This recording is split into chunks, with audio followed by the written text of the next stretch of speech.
The wind in Montana had a way of remembering things, old promises, buried regrets, and voices that once swore they'd never return. That morning, as thunder rolled over Gallatin Valley, Jack Mercer, a former Navy SEAL turned rancher, felt it in his bones. Something, or someone, was lost out there again. His German Shepherd, Ranger, stood alert at the fence line, ears pricked toward the distant mountains. It should have been an ordinary spring day, but nothing in Jack's life had been ordinary since Lily Hart, the woman with fire-scarred skin and a steel-strong heart, had walked back into it. Together, they'd built peace out of ashes, but peace never lasts long in a land that tests every soul who dares to love again. As the storm darkened the horizon, Ranger barked once, low, urgent, certain, and Jack knew the valley was about to ask for another act of courage, maybe one that would cost everything. If you believe that second chances are never too late, comment where you're listening from, or type Amen for everyone who's still learning to heal. The wind in the Gallatin Valley came down off the Bridger Range clean and cold, the kind that made the last of February feel like it intended to stay. Jack Mercer stood on the gravel drive of his small spread outside Bozeman, thumbs tucked into the pockets of a canvas barn coat scarred with years of use. At 38, he had the straight back of a man who had carried too much weight for too long. Sun and snow had cut pale lines around steel-blue eyes. A week's worth of stubble darkened a jaw that looked carved rather than grown. When he breathed, his breath streamed white and quick, the way a man does when a decision he made on paper was about to arrive in a rideshare. Jack had been a Navy SEAL once. Long deployments, longer nights.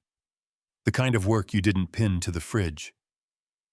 The work had left him with the reflexes of a spring-loaded door and the habit of listening for things other people never heard. The last operation before he left had also left a mark no one could see. A short, final voicemail from a woman named Kelsey that he didn't answer until it was too late.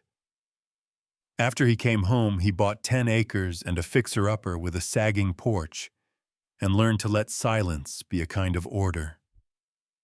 Beside him, a German shepherd sat with the patience of a monk and the attention of a sentry. Ranger was 5, black saddle fading into sable, amber eyes bright with thought, ears high and tuned. A faint scar ran through the fur above his right paw, a white stitch line against dark coat from an old search and rescue drill that went wrong in creek ice. He kept close to Jack's left knee without a leash, alert without anxiety, calm without needing to be told to be. A Toyota Prius eased off the county road and rolled to a stop. The driver, a college kid in a beanie, helped a passenger climb out and set a gray duffel on the frozen grass. Then he waved and pointed down at his app and was already turning around before the door shut. The woman on the gravel stood still for a heartbeat, the way people do when they've come a long way and aren't sure which part of themselves to lead with. She was maybe 29, average height, slim in a way that looked more like wariness than a diet. A black wool scarf crossed her face and neck, a dark pea coat cinched tight at the waist. Strands of hair, dark brown with a warm auburn cast, had slipped from a neat twist and lifted in the wind. Her left hand held the duffel by its strap. The knuckles were small and pale but steady. "You must be Jack," she said. Her voice had the softness of someone who measured her words and meant them. "I'm Lily Hart. Homefront Matches said to ask for you." Jack nodded once. "I'm Jack. That's Ranger." At the sound of his name, the dog's tail thumped the air twice and he rose, gave the woman a slow circle, sniffing the hem of her coat. Lily reached down, palm open and low, not trying to rush a friendship. Ranger pressed his nose gently to her wrist, then lay down beside the duffel, as if he had appointed himself bellhop. "That's a good sign," Jack said. "I'll take whatever good signs you have," Lily answered. The edge of humor under the words didn't hide the fatigue in her eyes. Up close, her skin was fair with olive undertones. Wind had flushed her cheeks. Her eyebrows were strong, giving her a look of intent even when she was simply standing still. The scarf hid everything below the left cheekbone. "Come on in," Jack said. "We can get you warm before we talk logistics." They crossed the porch that Jack had mended last fall with reclaimed timber. Inside, the entry opened to a living room with a stone fireplace, a battered leather couch, and bookshelves Jack had built from old barn planks. The place was clean, the way a barracks inspection would approve. Surfaces clear, gear stored, nothing extra. The kitchen opened off to the right.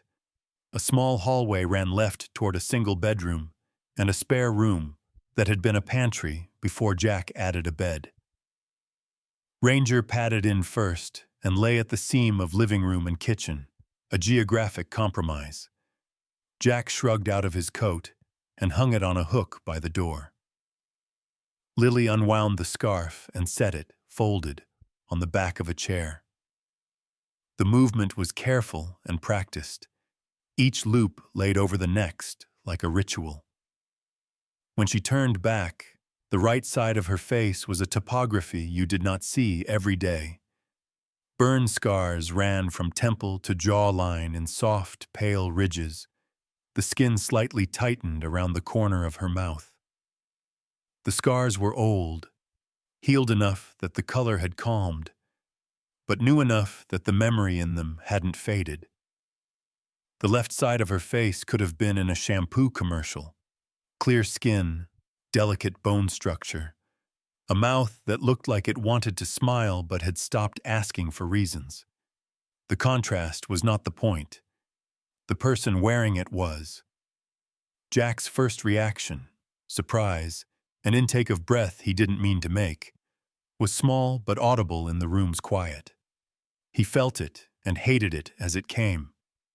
He felt Ranger's head lift, the dog's eyes flicking between the two of them, the way a dog does when reading a language only animals and infants understand. Lily did not flinch. She felt the moment land. People like her always did. Her chin lifted a fraction, not a dare, not a plea, more like a setting of the shoulders before a long walk. "Homefront told me you knew," she said. There was no accusation in it, just air. "They told me you needed a safe place and that you were steady, good with budgeting, good in a kitchen," Jack said. "They told me you'd had a fire. They didn't send photos." He let the sentence end where truth did. She nodded. "It was an apartment fire in Portland. I was 25. I make it sound quick when I can. It's easier to say once." Jack looked at her and let himself, for once, not reach for words just to fill the space. "You're here," he said finally. "No pressure. Stay and get warm." He put on a pot of coffee, the old percolator rapping gently against heat. Lily moved toward the kitchen and paused, reading the room, measuring where to stand. In the hard light of mountain winter, details declare themselves. The quiet competence in the way she rolled her sleeves, the economy with which she handled the mug when he handed it over. She took a sip and let warmth move down. "I'll pay my part," she said. "Rent and utilities. Homefront said we'd split by a schedule. I can cook, and I keep things in order. I don't need much space. If the small room off the kitchen is open—" "It is," Jack said. "It used to be the pantry. I framed a bed into the wall. The window faces south. Gets good light once we remember what sun is."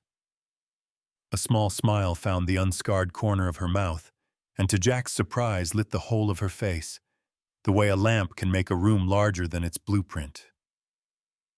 "I like light," she said. They stood at the counter and went through the paperwork Homefront Matches had sent. The program, one of a handful created by veterans and social workers after too many people come home to empty, was blunt and sane. A cohabitation contract that set chores, finances, boundaries, and a trial period of 3 months. No romance expected, no obligation to perform one. Signatures could be rescinded at any time if safety or dignity got bent. Jack slid a copy of the agreement across the counter and passed her a pen. Lily read every line. People who have had control taken aren't casual about fine print. Ranger's chin rested on the toe of Jack's boot. His tail thumped once each time their voices went from words to silence and back. "I can do mornings," Lily said when she reached the section on chores. "Breakfast, kitchen reset. I'm between jobs right now, but applying. I've done reception and payroll. I also sew. I mend well." "I'm on fence repairs and the feed run," Jack said. "I do nights better than mornings. I keep the books for now. We can review that after a month."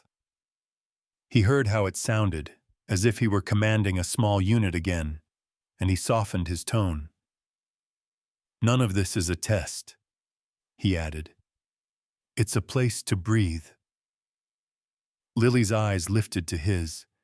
They were brown with golden flecks, watchful but not suspicious. "Breathing is the dream," she said. Jack signed first, his name blocky from years of printing through carbon copy. He hesitated before handing over the pen. "If you want the main bedroom upstairs, take it. I can move into the small room." Lily shook her head. "The small room will be fine. Doors closer to the kitchen are better for me." He didn't ask why. Later, when the house was a house for 2 people instead of 1, he might. Now he just nodded. They carried the duffel down the short hall into the little room. It had a narrow bed Jack had built from pine and a quilt a neighbor's wife had insisted he accept when he first moved in. The window looked across a patch of snow to the line of cottonwoods by the ditch. Lily set the duffel on the bed and unzipped it, and the first things she took out were simple: a jar of tea, a small sewing kit in a tin, a paperback copy of a book of Mary Oliver poems with a library discard stamp ghosting the title page. "Do you mind if I feed him?" she asked as they returned to the kitchen, nodding at Ranger. "He's been very polite and I'm trying to make friends with the staff." "Half a cup is his treat ration," Jack said. "He'd tell you otherwise." She knelt and measured the kibble into a small bowl from the lower cabinet. Ranger sat, eyes fixed on her hands the way a student watches a teacher demonstrate a new tool. When she set the bowl down, he waited for her glance, and when she gave the tiniest nod, he ate as if good manners had been bred into his bones. They settled at the small oak table. Outside, the sky had gone the color of a bruise, and snow began again with the seriousness of a meeting that might run long. The heater rattled once and steadied. "This place is quiet," Lily said. "It can be loud in its own ways," Jack said. "Coyotes on the ridge, train horns when the wind's right, elk in fall, tourists in July who think fences are suggestions." "I can live with trains," Lily said. Her hand, unthinking, went to her cheek and stilled there, then dropped. "I can live with a lot." They talked the kind of logistics that make 2 strangers less strange. Grocery lists, emergency contacts, whether to set alarms on doors, who to call when the well pump sings. Lily's answers were precise without being rigid. Jack told her the dog's vet was in town, and that he volunteered with the county search and rescue on weekends when called. Ranger certified for scent tracking and trail work. Ranger will sleep where you sleep until he knows you don't need him, Jack said. Or even after. I've never had a dog, Lily said. But I think I already owe him a favor. Ranger rose and crossed the narrow distance to her chair, settled along her boots, and sighed with a sound that was mostly contentment but had room in it for duty. Lily's shoulders loosened a fraction. Jack watched and felt something in his chest he hadn't named in a while ease an inch. When the coffee was gone and the paperwork was signed, Jack walked her back to the small room and handed her an extra blanket. If anything feels off, anything, you say it, he said. We fix it or we stop. There's no clock to beat. Lily looked at the bed, at the window, at the way the light from the kitchen spilled a warm rectangle across the threshold. Thank you, she said. I don't know if I'll sleep much the first night in a new place, but I'll try. He nodded. Words were tools. The wrong ones could strip a screwhead you'd never set again.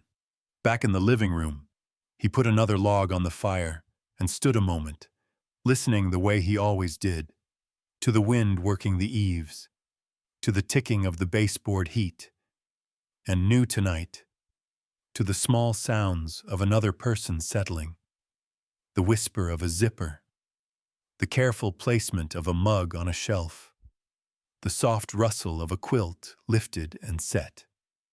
Ranger trotted to the closed door of the small room, turned twice, and lay down across the threshold, muzzle on pause, eyes open to the hinge-side crack. The third set of footsteps in the house had already found his post.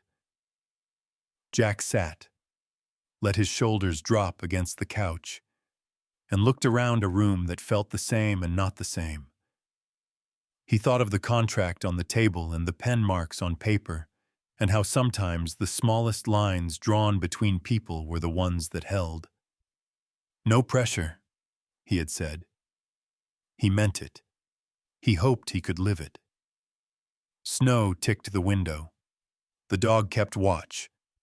In a house that had been mostly quiet for a very long time, the sound of 3 breaths, man, woman, and dog, made something like music. Morning sunlight spread across the Gallatin Valley, like honey poured too slowly. Frost still clung to the grass outside Jack Mercer's kitchen window, but the house no longer felt cold. The smell of coffee mingled with the faint sweetness of pancakes.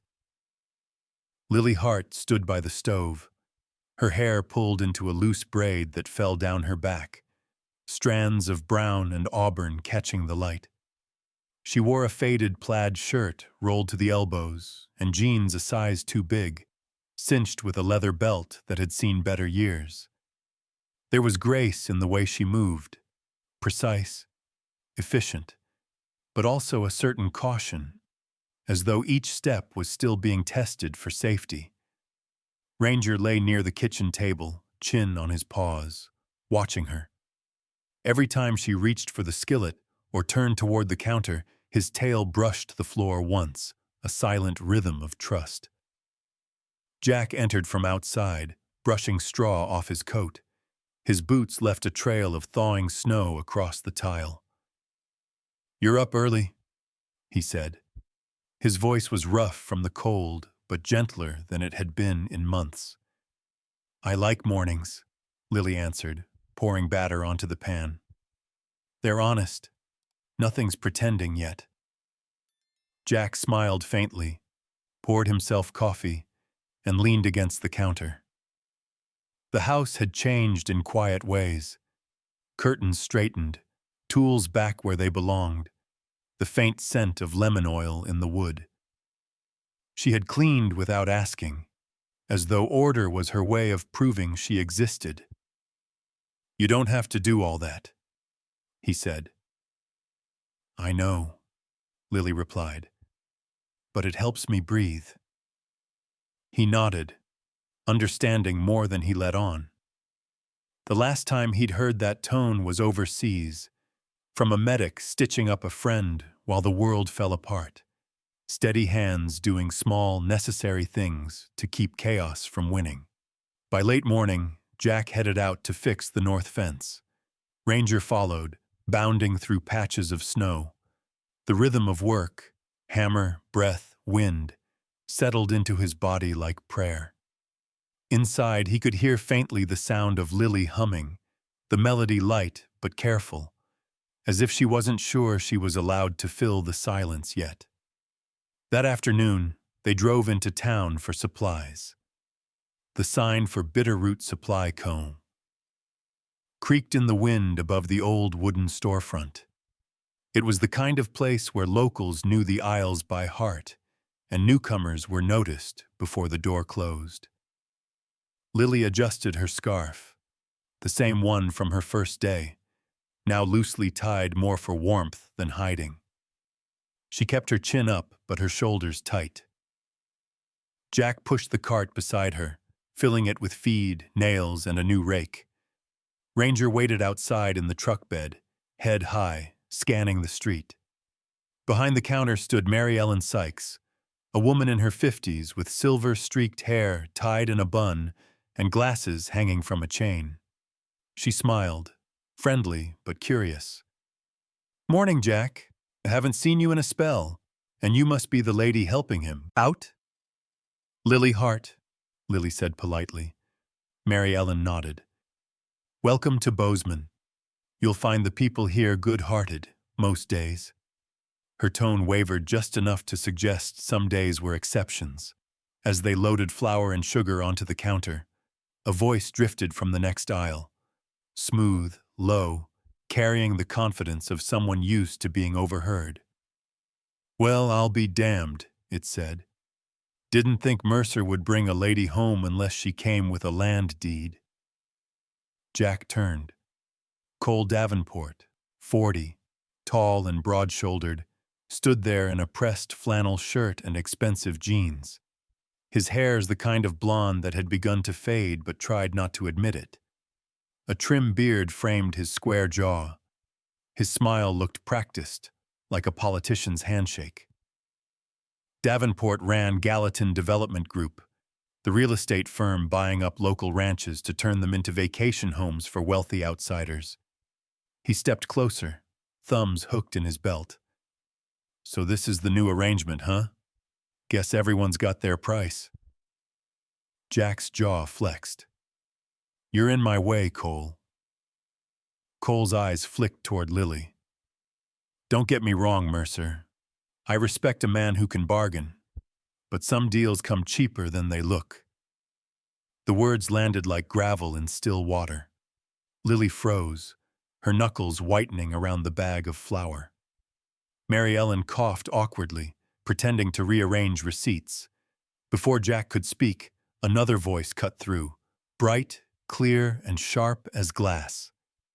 "Funny, I thought the only discount in this store was on your reputation." A woman stepped out from the far aisle. She was in her early 30s, maybe 33, wearing a navy sweater with the Bozeman Public Library logo and a red knit hat slightly tilted. Her eyes were green-gray, direct, but not cruel. "Hey, Cole," she said, "you still telling people you'll fix Main Street while evicting half of it?" Cole's smirk faltered. "Maya Collins," he said, voice tightening. "That's right," she answered. "Still volunteering with the fire department, too, in case you accidentally burn another bridge." Lily blinked, unsure whether to step in or hide. Maya turned to her and smiled, softening instantly. "Hi. You don't need to mind him. He's allergic to decency."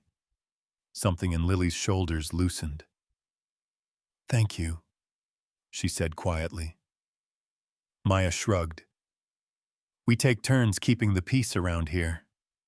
Some days it sticks." Cole's face reddened. "You people never learn when to quit." Jack moved forward, calm but final. "Walk away, Cole." For a long second, no one moved. Then Cole sneered, grabbed his jacket from the rack, and pushed through the door into the bright cold. Mary Ellen exhaled. Well, that was entertainment I didn't ask for. Maya turned to Jack and Lily. He's been trying to buy every acre north of town. Don't let him corner you. He gets meaner when he smells resistance. Jack nodded. Thanks for stepping in. Maya smiled. I didn't do it for you, Mercer. I just hate bullies. She looked at Lily again. If you ever need a quieter place to shop, the library's got a better coffee pot and no Cole Davenport. Lily's lips curved, faint but real. I might take you up on that. As they loaded the truck, Jack noticed the color had returned to Lily's cheeks. Ranger sniffed her hand and whined softly, sensing the leftover tremor in her breathing. I'm sorry, Jack said once they were on the road. He's always been like that. You don't need to apologize for him, Lily replied, looking out the window at the rolling fields. People like that don't surprise me anymore.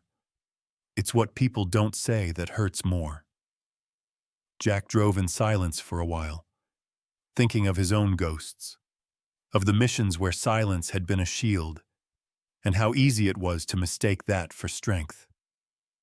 When they reached the ranch, the sky had begun to dim, streaks of orange threading through the clouds. Lily carried the groceries inside while Jack stored the feed in the barn. Ranger stayed by her side, a quiet escort from truck to porch. At dinner, neither mentioned Cole, but the unease hung between them like unspoken weather. After they finished eating, Jack disappeared into the study and returned with a small manila envelope.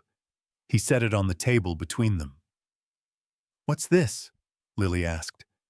Marriage license packet, he said simply.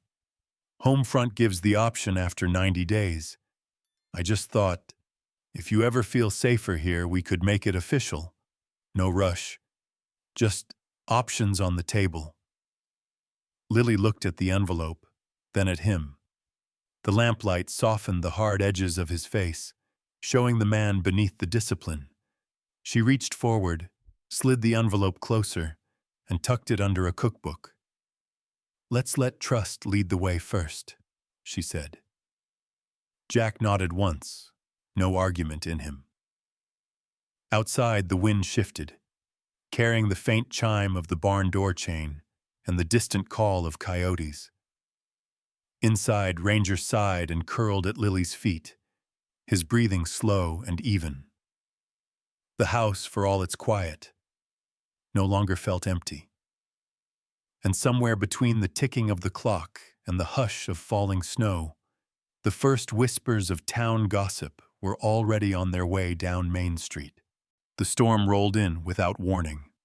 First a soft drizzle, then sheets of rain that hit the roof like handfuls of gravel. By nightfall, wind howled across the valley, rattling shutters and bending the cottonwoods in half. At the Mercer Ranch, the power flickered twice before surrendering entirely. The sudden quiet that followed felt heavier than the wind itself. Jack struck a match, the flame trembling before it steadied. The old wood stove in the kitchen came alive with a pop and a sigh. We're off the grid for a while, he said, setting a pot of leftover soup to warm. Lily wrapped her cardigan tighter. The flickering firelight drew amber over her cheekbones, softening the ridges of old scars. Her hair, loose from its braid, framed her face unevenly, part shadow, part gold. How long do outages last here? She asked. Depends, Jack said, pouring coffee into two mismatched mugs. Sometimes a few hours, sometimes the better part of a week. This storm looks mean enough to take the prize. Ranger padded over from his spot by the window. The German shepherd's coat shimmered in the firelight, the black saddle deep and glossy, the tan fur bright as wheat. He sniffed the air, ears twitching at every creak of the house. When Jack opened the stove door, Ranger shifted to the gap beneath it, curling up against the draft. Jack set the mugs down and found an old lantern. "We'll manage," he said. They ate soup straight from the pot, sitting at the small kitchen table. The storm clawed at the walls, but inside, the rhythm of spoons against ceramic filled the quiet. When the dishes were rinsed and stacked, Lily smiled faintly. "You don't strike me as the board game type, but I saw checkers in the drawer." "Carved it myself," Jack said. "Winter of 22. The first month I realized TV isn't conversation." They played by lantern light, the board balanced between them. Lily's movements were cautious but steady. She lost the first 2 rounds, then began to win. Her concentration was absolute, brow furrowed, lips pressed in thought. "You're better than you look," Jack said. She glanced up. "That's a dangerous sentence to say to a woman." He laughed, the sound short but real. Ranger lifted his head at the unfamiliar tone, tail thumping once before settling again. Hours slipped by. When the last log in the stove burned to a deep glow, Lily leaned back, victorious. 3 wins to 2, she said. "I'll call it beginner's luck," Jack replied, though his grin gave him away. The storm howled harder, pressing itself against the windows. The world beyond disappeared in a white roar. Lily reached for the lantern, but the flame was weak now, casting uneven shadows across the walls. Jack rose and adjusted the wood in the stove. The flare of new fire painted the room in orange, catching the texture of her scars. He turned back, and in that moment she wasn't the guarded stranger he'd met on the gravel road. She was simply a woman with tired eyes and quiet strength, lit by the same fire he had almost forgotten how to feel. Without meaning to, his hand lifted. His fingertips brushed the edge of her jaw, tracing where the scar faded into smooth skin. The touch was feather-light, reverent. But as quickly as warmth came, memory came faster. Kelsey. He saw her face in the flash of lightning outside, her hair the color of desert sand, her laugh echoing through the radio back in Mosul before the static swallowed it. The mission had run long. The convoy she was in never made it past the checkpoint. He hadn't been there. He hadn't been anywhere when it mattered. Jack's hand froze mid-air, then fell away. The air between them cooled. Lily, perceptive as always, sensed it immediately. "It's okay," she said softly, not in accusation, but in understanding. "Some ghosts just visit when it rains." He turned back to the stove, jaw tight. "Yeah," he said, voice low. "They don't knock first either." They spoke little after that. Lily read aloud from a poetry audiobook saved on her phone. Robert Frost and Mary Oliver, her voice steady over the storm. The words hung in the air like small lights.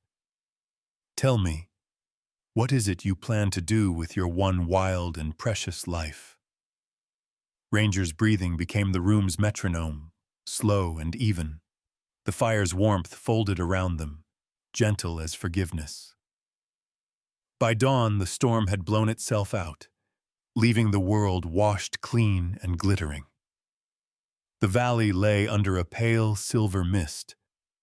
Power still hadn't returned, but sunlight poured through the windows like an apology. Jack shoveled a path to the barn while Lily boiled water on the stove. The radio crackled faintly to life with a weak battery. A local news host spoke between bursts of static. "Cleanup crews report minimal damage in Bozeman. Residents advised to check livestock fencing," and the signal cut out, replaced by a faint murmur from another station. Lily froze. The voice, Gossip disguised as local chatter said, "They say she's living off Mercer's disability checks. Some charity case playing house. Poor guy doesn't even see it." She switched it off.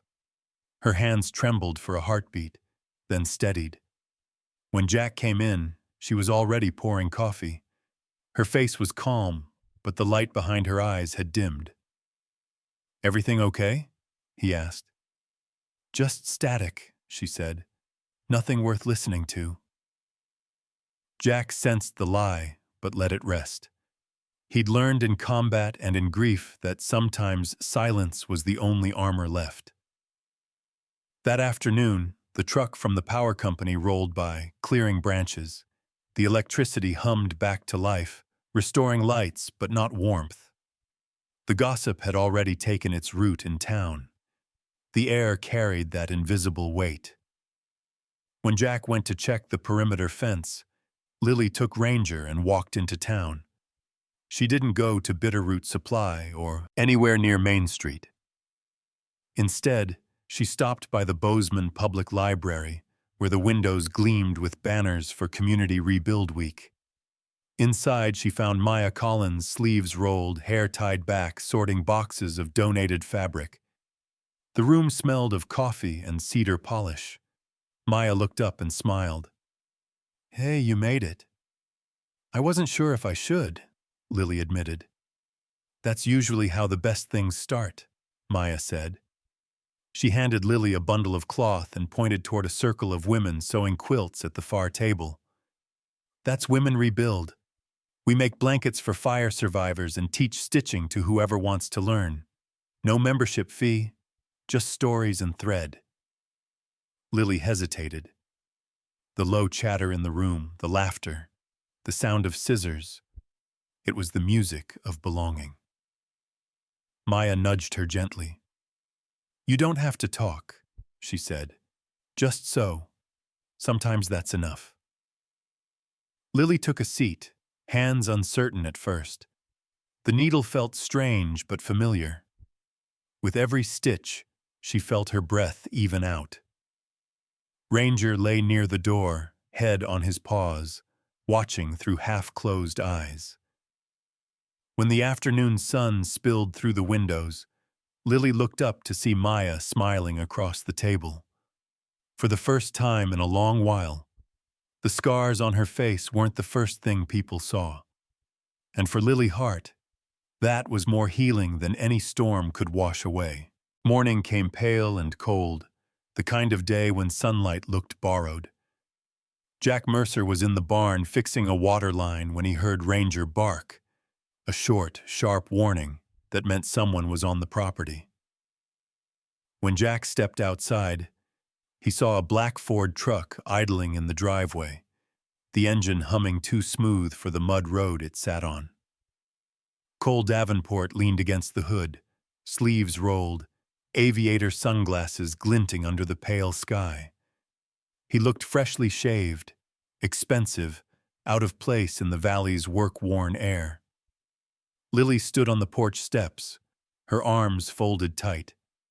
Her posture was calm, but her jaw was set. Cole held a thick white envelope between two fingers, waving it slightly like bait. "Morning, Mercer," Cole called, voice slick. "Didn't mean to interrupt your chores, just business." Jack wiped his hands on a rag. "You're not welcome here, Davenport." Cole smirked. "Relax, I'm not here to buy you. I'm here to make life easier for your lady friend." He turned to Lily and laid the envelope on the porch rail. $10,000. Enough for a new start anywhere east of here. All you gotta do is pack your bags, sweetheart, and let the big man get back to his fences. Everyone wins. The words carried that oily charm that Cole thought could buy anything: land, dignity, people.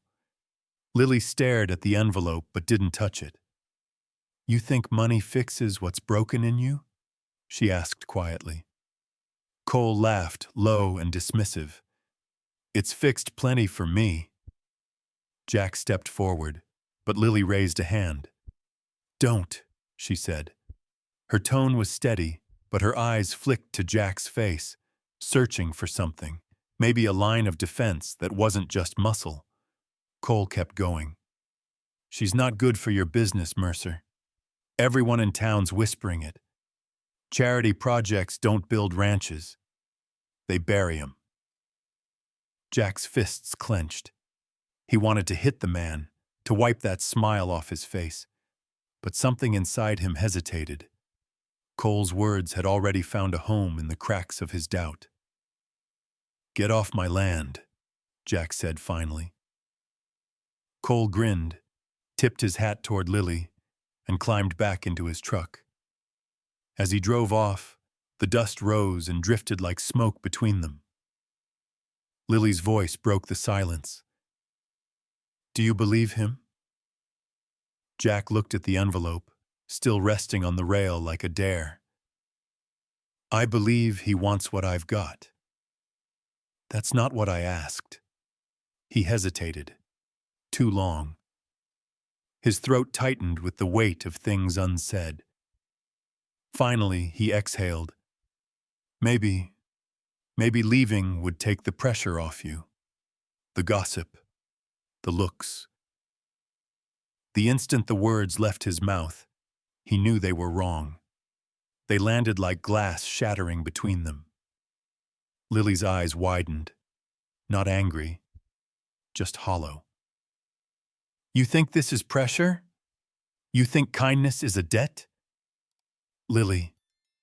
She turned away, her voice suddenly quiet and final. "Don't."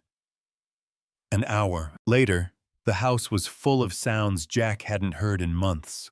The closing of drawers, the soft thud of a suitcase on the bed, the muffled zip of a bag being closed. Ranger followed her from room to room, whining softly, his ears pressed back. Lily paused at the door, hand on the knob. "Thank you for trying to be kind," she said. "But I didn't come here to be saved." Then she was gone.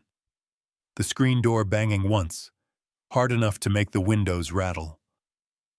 That night, the ranch was silent, except for Ranger's restless pacing. The German shepherd whined, lay down by the door, and whined again, as if he could still smell her scent in the air. Jack sat in the kitchen with the envelope on the table, unopened, untouched. The storm lamp beside him threw a weak circle of light. Around midnight, a truck pulled up outside. It was Hank Porter, his 62-year-old neighbor from 2 ranches over. Hank had the broad shoulders and crooked hands of a man who'd lived a lifetime in dirt and diesel. His beard was white and trimmed rough, and his eyes were the clear, pale blue of old glass. A faded Marine Corps tattoo showed through the cuff of his sleeve. He stomped inside without knocking, tracking mud. "Heard you let her go," Hank said. Jack looked up, hollow-eyed. "It's not that simple." Hank snorted. "Bull, everything's simple till pride messes it up." He dropped his gloves on the counter. "You know what I'd give to have someone look at me the way that woman looked at you last Sunday at church?" Jack didn't answer. Hank leaned forward, voice gravel thick. "You just let go of something men pray a lifetime to find. You think scars ruin a person? You ain't seen a mirror lately, son." The words hit harder than any punch. When Hank left, the door slammed against the cold, and Ranger lifted his head, ears twitching toward the road Lily had taken. Jack barely slept. By morning, a plan had started to take shape in the fog of regret. Sunday dawned bright and raw. The Bozeman Farmers Market stretched across Main Street. Rows of tents, tables of bread and honey, the smell of apples and sawdust. Families wandered through, laughter rising like birdsong. Jack stood at the edge of the crowd, freshly shaved, his old denim jacket cleaned for the first time in months. Beside him, Ranger walked calmly, tail low, his leash looped in Jack's hand. Maya Collins spotted them first. She was setting up a booth with a handmade sign. Women rebuild, quilts for hope. Her dark hair was tied back with a red scarf. Sunlight made her green eyes shine. "Jack Mercer," she said, crossing her arms. "About damn time." "Where is she?" he asked. Maya tilted her head toward a stall near the fountain. "Selling patchwork aprons for the fundraiser. But if you hurt her again, I swear I'll feed you to your own dog." Jack gave a tired half-smile. "Wouldn't blame you." He walked toward the booth. Lily was there, her hair braided again, sleeves rolled, hands arranging a stack of colorful aprons. The scars on her cheek caught the sunlight, soft now against the spring air. She didn't see him until Ranger barked once, low and familiar. The crowd quieted.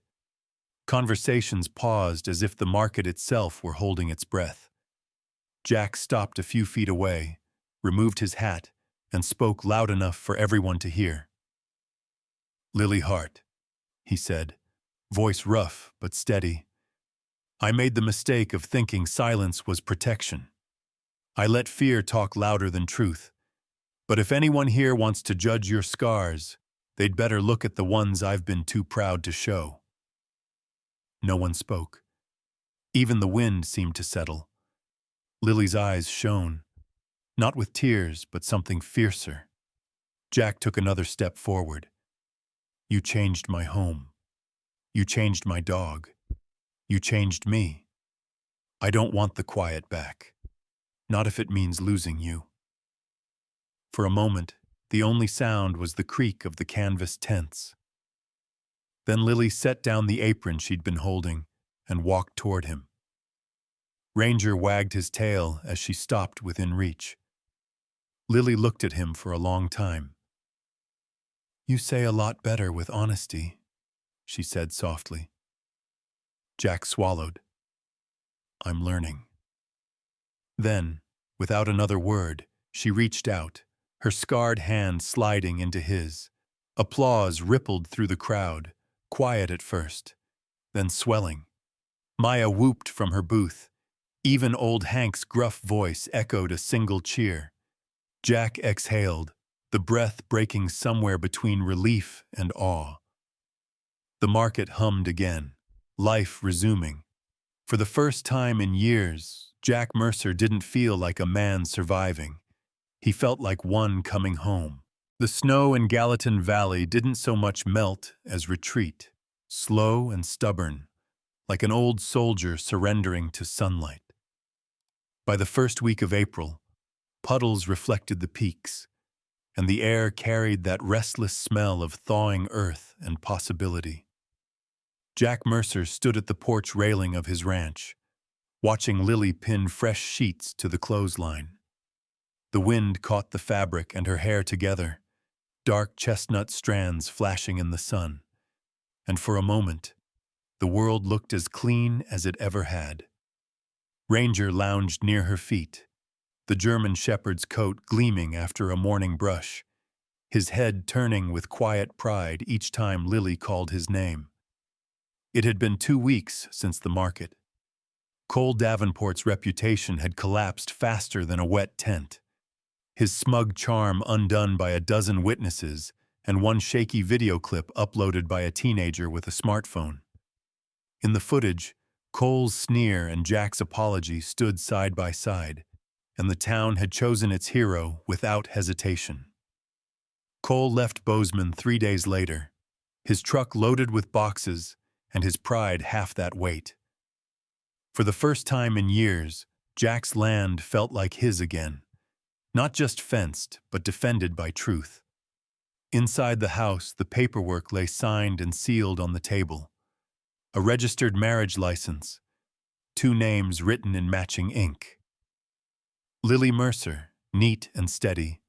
Jack Mercer, bold but shaking slightly where the pen pressed too hard. They hadn't wanted a courthouse wedding, and so the ceremony was set for the ranch itself, Small, quiet, honest. Hank Porter would officiate under the veteran's rite he still kept framed from his Marine days. The day of the ceremony dawned golden. Hank arrived first, his beard trimmed but still uneven, wearing a navy suit that looked older than most of the guests. "Don't get used to seeing me in this," he grumbled, though the corners of his eyes crinkled with pride. "Last time I wore it was my daughter's wedding, and she married a dentist. Don't make me regret putting on a tie again." Maya Collins came next, her dark hair loose for once, carrying a bouquet she'd made herself, wildflowers and cotton branches wrapped in a ribbon dyed blue. "For the library girl who rebuilt us all," she said, handing it to Lily. Lily smiled, her scars soft in the morning light. She wore a simple cream dress she'd sewn herself, thread so fine it was almost invisible. The right side of her face still bore its uneven map of fire, but her eyes, brown with hints of gold, had never looked clearer. "You think too kindly of me," she told Maya. "Not possible," Maya replied. Ranger trotted out from the porch, wearing a small tan harness with a velvet pouch tied to the front. Inside it were the rings, sterling silver, nothing fancy, polished by Jack himself with an old rag and patience. When the guests laughed softly at the sight, the dog seemed to square his shoulders, proud of his duty. As the ceremony began, Hank's gravel voice rolled steady through the spring air. "Two people don't erase their past to start again," he said. "They carry it together. The trick is not letting the weight drag you down, but anchor you so you don't blow away." Jack's gaze held Lily's. "You saved my life without even knowing how bad I'd lost it," he said quietly. "And you gave me a home that didn't need walls," Lily answered. When Hank declared them husband and wife, Ranger barked once, sharp, approving, and the valley echoed him like applause. Afterward, they ate under the open sky. Bread, roast chicken, jars of honey gifted by neighbors.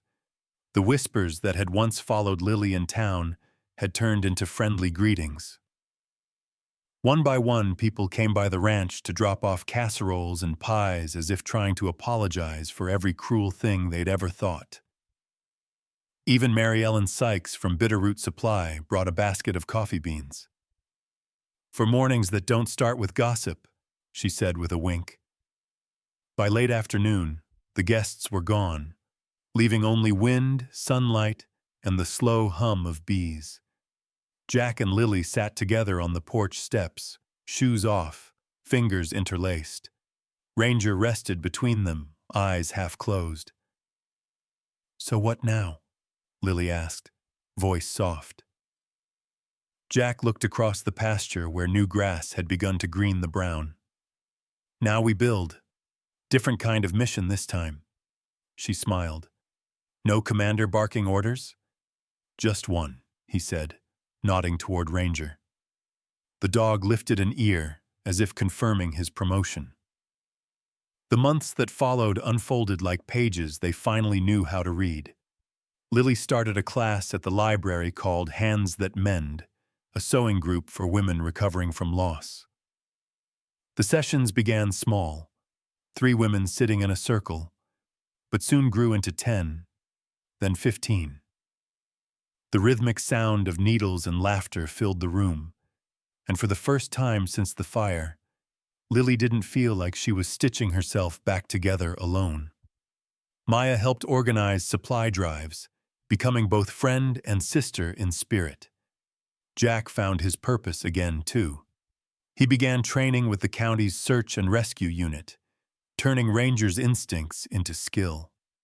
They learned to track missing hikers, navigate avalanche zones, and read the wind. There were long nights, cold climbs, and sometimes heartbreak. But each time Ranger found a trail or a heartbeat, Jack felt that quiet surge of grace. the same one he'd once felt in war, but now it led toward life, not away from it. By early summer, the ranch was alive again. The fields shimmered green under endless skies, and Lily's small garden near the porch bloomed with marigolds and mint. On Sundays, Hank dropped by with his battered guitar, playing old country songs while Maya sang off-key beside him. Laughter replaced the sound of loneliness. One evening, as the sun melted behind the hills, Jack and Lily stood by the fence looking toward the distant peaks still capped with snow. Ranger sat between them, ears twitching toward the wind. "Feels like the valley finally exhaled," Lily said. "Maybe we did too," Jack replied. She leaned against him. "Do you ever think about what comes next?" He smiled, the kind that creased his weathered face but softened his eyes. "Sometimes. But maybe not all of it needs to be planned." Ranger barked once at something unseen beyond the ridge, one sharp note that echoed and faded into the dusk. They both turned toward the sound, shading their eyes against the falling light. "What is it?" Lily asked. Jack squinted, scanning the horizon. "Could be nothing. Could be someone lost out there." Ranger's tail rose, ready. Jack reached for his jacket, that old familiar instinct flickering alive. He looked back at Lily. "You coming?" She smiled, already pulling her boots on. "Always." The valley wind picked up again, warm this time, carrying the scent of pine and distant rain. Behind them, the porch light flickered on by itself, and the house, once silent and empty, glowed steady against the deepening night. Far off, thunder rumbled somewhere over the mountains. Whether it was the start of another storm or just a whisper of what was to come, neither of them could tell. They only knew one thing for certain. This time, they wouldn't face it alone.